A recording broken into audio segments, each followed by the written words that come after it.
Alors, on me demande de déterminer les coordonnées du point d'intersection entre la droite D, dont j'ai le système d'équations paramétriques ici, et du plan MNE, dont j'ai une équation cartésienne ici.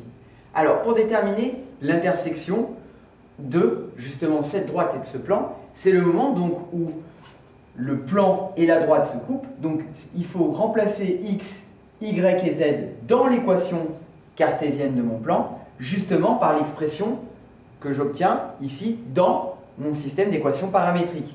Donc, je prends mon équation cartésienne et donc je remplace x par t, y du coup par 1 moins t. Donc attention, le moins concerne tout le 1 moins t, donc j'oublie pas de mettre des parenthèses.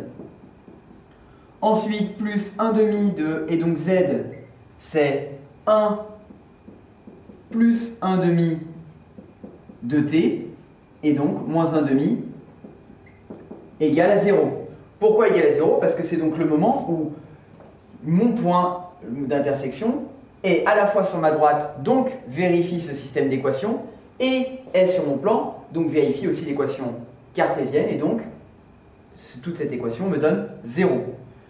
Bon, on va essayer donc de trouver le paramètre t. Donc ici t, j'oublie pas quand il y a un moins devant une parenthèse, ça change tous les signes à l'intérieur, donc ça me donne moins 1 ici plus t, attention, je développe, plus 1 demi fois 1 demi, plus 1 demi fois 1 demi de t, ça me fait donc 1 quart de t, moins 1 demi égale 0. Alors, je vais rassembler les t ensemble. T plus t ici, ça fait 2t. Donc, ça me fait 2t plus 1 quart de t.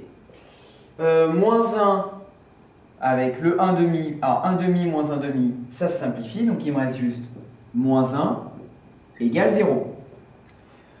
Ici, si on veut additionner les t, il faut mettre sous le même dénominateur. Donc, 2, je vais l'écrire 8 sur 4. Ok, je le mets sous le même dénominateur.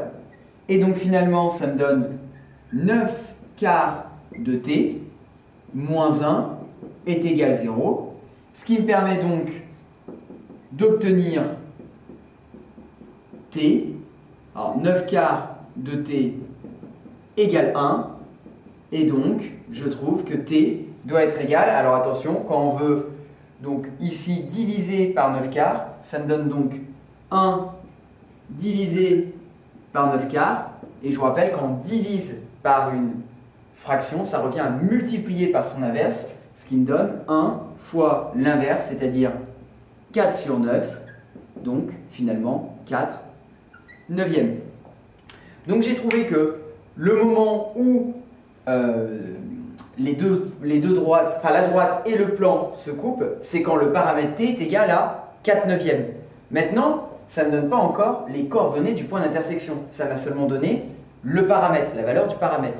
Pour trouver donc les coordonnées du point d'intersection, il va falloir donc reprendre le système d'équations paramétriques et remplacer mon paramètre t par 4 neuvièmes.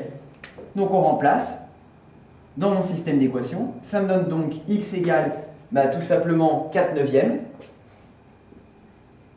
Y égale donc 1 moins 4 neuvièmes. Et z égale 1 plus 1 demi fois 4 neuvièmes. Bon, on peut simplifier un peu tout ça. Le premier, c'est déjà assez simplifié. Là, on met sous le même dénominateur. Donc 1, je l'écris 9 sur 9. Et donc 9 sur 9 moins 4 sur 9. 9 sur 9 moins 4 sur 9. Ça fait donc 5 neuvièmes. Ici, le 1 demi fois 1, je le calcule. Ça me donne, pareil, le z. Il faudra le mettre sous le même dénominateur.